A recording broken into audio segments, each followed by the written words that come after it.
Hello and welcome to the Daily Millwall for Monday, the 23rd of December, 2024. We seem, ladies and gentlemen, to be having maybe a closure in terms of the search for the manager. This is from the 72.co.uk, but I think they're just repeating the news that came out on Sunday from Alan Nixon. But there's going to be something else regarding the betting markets next that may be leading to a conclusion in this affair. So, Millwall are close to naming Alex Neil as their new manager, according to report Alan Nixon on his Patreon page. So, yeah, this is what we talked about yesterday on the channel. Millwall poised to bring in a Scotsman as a replacement for Neil Harris. They are currently sat in 10th place in the Championship table after their first 21 fixtures, and they are 7 points off the playoff places. Now, did you know this? At the moment, there is not a single Scottish manager in the top two divisions of English football. And you think, well, what's so weird about that? Well, since the very first season of English football, there has always been at least one Scottish manager. And right now, since Russell Martin was fired, because he's Scottish, even though he's a Scottish international, he played for them. Since he got fired, there has been no Scottish manager in the top two divisions. So that is an incredible run that has ended. Apparently, according to The Sun, which I'm not going to show you, but yeah, since 1892, right up to about 8 days ago when Russell Martin got fired, there was always a Scottish manager in the top two divisions of English football at all times. And that tradition has ended, which I think kind of shows just how, what does it say about Scottish football and British football in general? Like, how many English managers are there? Do you know the last English manager to win the top division? I say top division because no English managers won the Premier League. It was Howard Kendall. Yes, that long ago in the 1990s. So, however we want to, dig out Scottish football, English football is not doing too well in terms of the managers. So, Neil, 43, has been out of work since he was sacked by Stoke City in December last year. He has since been weighing up his options in the game and is now believed to be set for a return to the dugout in the Football League. In his latest update regarding the Lions' hunt for a boss, journalist Nixon has claimed on Patreon that following interviews, it appears a Scotsman has been chosen as the man they want. The likes of Matt Bloomfield and Stephen Schumacher have also been considered by the London outfit. Mill could see Neil as a safe pair of hands, as someone who's capable of guiding him to the top six. He started his managerial career with the Hamilton Academicals before landing the Norwich job in 2015. Neil guided Canaries to promotion. Yeah, we know all this. You see, they're just padding it out. They've got a quote from David Prutton. He said, I've never played for Alex, so I've never played against any of the teams, but I spent a lot of time with him, listening to him talk about football matches. He's got an incredibly quick and incisive way of summing up what he's just seen. Just because I think he's a good pundit, therefore he's a good manager for Hull City. He's very to the point, cuts to the quick and doesn't really suffer fools.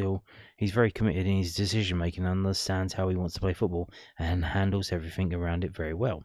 I think he would be an extremely serviceable option for Hull City to get someone like him, because the first port of call now is some form of consolidation and some form of balance to what they're doing. So he was bigging him up to go to the Hull City job, but it appears that is not happening. So this isn't new news. This is just, they're sharing the news. But this is oddschecker.com. I've shown you this previously. And as I said, you need to start to take notice when the price becomes odds on. Well, here we go. We've got odds on. We've got Alex Neil 1 to 10. So basically what that means is if you bet 10, you get back your 10 plus 1, so 11. So that is odds on. Because if you bet 10 on Stephen Schumacher, you get back 80. So Alex Neil is odds on. Not only that, but if you've watched the previous video featuring this, you may notice that BetVictor has disappeared. There used to be BetVictor for the first and only ones to open a book, and then Skybet have opened a book. BetVictor have closed their book. BetVictor have closed their book. I don't know if they paid out. But I went on their website. It's not just a problem with this website. It's on their website. You can no longer bet with BetVictor on Mill's next manager. So they've taken the market off, and that would suggest to me that they know who it's going to be, and it's going to be Alex Neil, which is, I imagine they're doing that because they're a smaller bookmaker. I think the larger bookmakers, they would do what Skybet are doing, in that they would just keep shortening the odds over and over and over again until they have someone tell them that we know who it's going to be. So at the moment it's 1 to 10. Like, it could go to 125, 1 to 50, 1 to 100.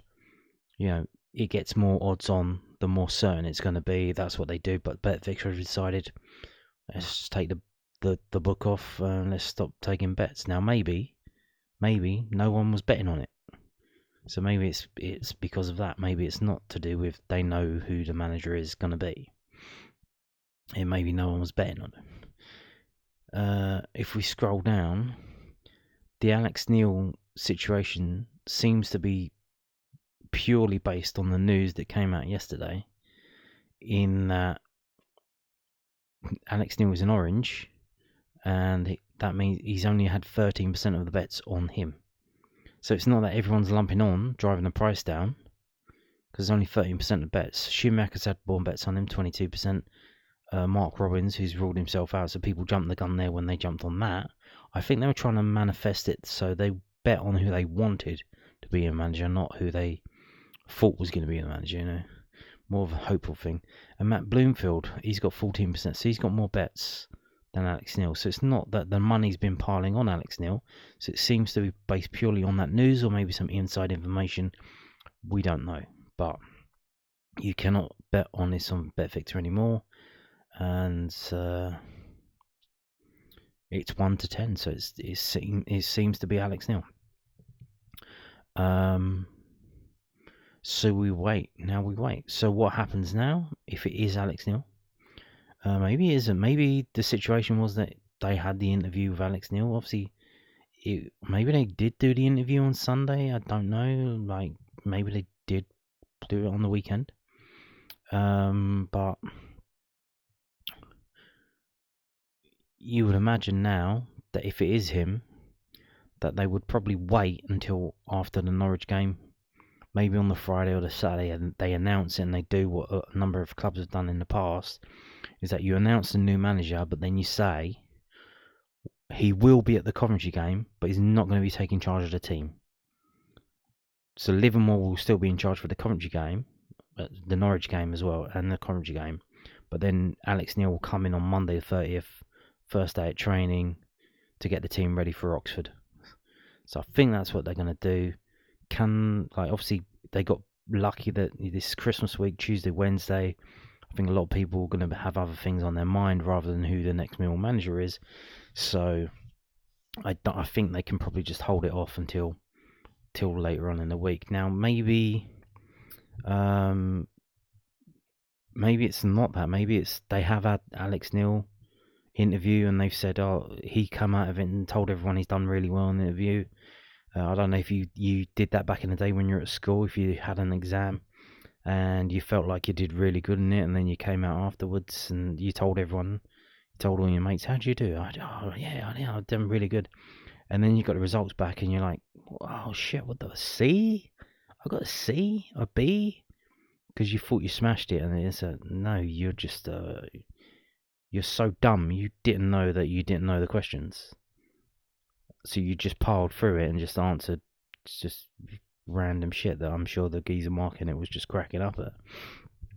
But maybe it's that. Maybe it's he had an interview. Someone at Millwall's told someone who's told someone who's told their wife who's told someone, and then they've had a bet on it or something. I don't know. But so maybe there are going to be more interviews later on. So we might see Schumacher come in or someone else come in. I don't know. But At the moment, it does look to be Alex Neil.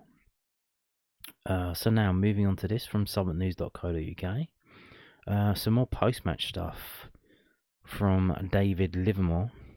We'll have to find a solution to that. David Livermore on the Mill's growing injury list. Yes. What can you do? What can you gonna cry about it? You gonna bitch? You gonna cry home to your mama? No, you have to deal with it, innit? Mill temporary head coach David Livermore said, "We'll have to find a solution to the Lions' growing injury list after fullback Danny McNamara was ruled out for 5 weeks. Mill are down to just 2 healthy first-team fullbacks, Joe Bryan and Ryan Leonard, ahead of a busy festive period. Wes Harding is capable of filling in at fullback, but has not made a league appearance this season. The Lions will play 3 games in 10 days, starting with a trip to Norwich on Boxing Day. We're slowly running out of fullbacks, so we'll have to find a solution to that," Livermore said. It's very clear over the festive period to play and then go again, and certainly for 3 games, so we'll have to look at that. To be fair, I haven't looked too far beyond today, but that would be something we'll have to do. We'll have to rotate, and we'll have to try and find a solution to the fullback areas. Indeed. What would that be? I would imagine. I don't know if this is possible, if he would do it. He seems to be a game for anything. Is George Saville at left back. He has played there for Northern Ireland, I believe, or was that maybe that was left wing back.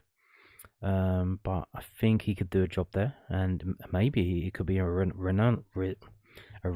renaissance for him in terms of look what happened to Ryan Leonard when you moved him to right back. Can George Saville be the Ryan Leonard of left backs? Can he do that? I mean, why not? He knows what he's doing. He seems to be well clued up. Very clever player. So maybe we have George Saville at left back, and he turns out a player of the season performances from now until the end of the season. That would be insane. Now, moving on to this, some more post-match. David Livermore addresses Mill's goal-scoring struggles as Lions extend streak of not scoring more than once to 14 games. Mill temporary head coach David Livermore suggested his side are better going forward than their goal-scoring record suggests. The Lions have scored 21 league goals, the joint 4th fewest in the Championship, and have not scored more than 1 goal in a game since their 3-1 win against Preston North End in late September. Mill created plenty of chances during their 1-0 win against Blackburn Rovers on Saturday, but were wasteful in front of goal and had to wait until the 96th minute for the breakthrough. We have to keep going and keep knocking on the door like we did today. Said Livermore. I thought we forced it a little bit towards the end of the game. So once we calmed down and decided we can keep it a little bit more and build it into wide areas, I thought we were better. I think the underlying data is quite positive. We're quite high up on big chances created. So there is underlying data that says we're actually a better attacking team than maybe our goals for suggest. But we'll just keep on working. Yep, just keep on working. What can you do? Now, having a little look ahead to the game on Boxing Day. So I'll probably do a full match preview tomorrow, because I probably won't film a video on Christmas Day. Probably not. So they've had a touch of Norwich City. They've had a nice bit of luck here. Seems to be a bit of a FA stitch-up. So Angus Gunn available for Millwall on Boxing Day. So they're their first-choice goalkeeper. So it's not going to be George Long in goal. So we wait to see. So Angus Gunn. This is from thepinkun.com. It's not a gay website. It's about Norwich City. Angus Gunn is available for Norwich City's Boxing Day game against Millwall after escaping a suspension following his FA charge for misconduct. The Scotland number 1 was fined £4,500 English for admitting he behaved in an improper manner relating to an incident during the recent defeat at QPR. Gunn is believed to have kicked the substitute's electronic scoreboard as he headed to the dressing rooms at half-time of the 3-0 away defeat at Loftus Road on December the 7th.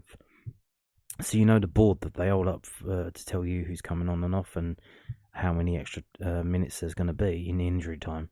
He kicked that. Teammate Kenny McLean will remain on the sidelines for Boxing Day, with the midfielder serving the final game of his 4-match suspension following retrospective punishment related to the same QPR match. Gunn was cleared to play in the 3 league games that followed while the FA process ran its course. So that kind of suggested, well, maybe, I mean, if they were going to give him a 1-game ban, if they knew that the thing would take a while, they'll probably let him play. But they've not given him a ban, they've just given him a fine. And then we've got some quotes from the manager, but I don't really care about that. So, yeah, he's available. So there you go. And on that note, thank you for watching, and goodbye.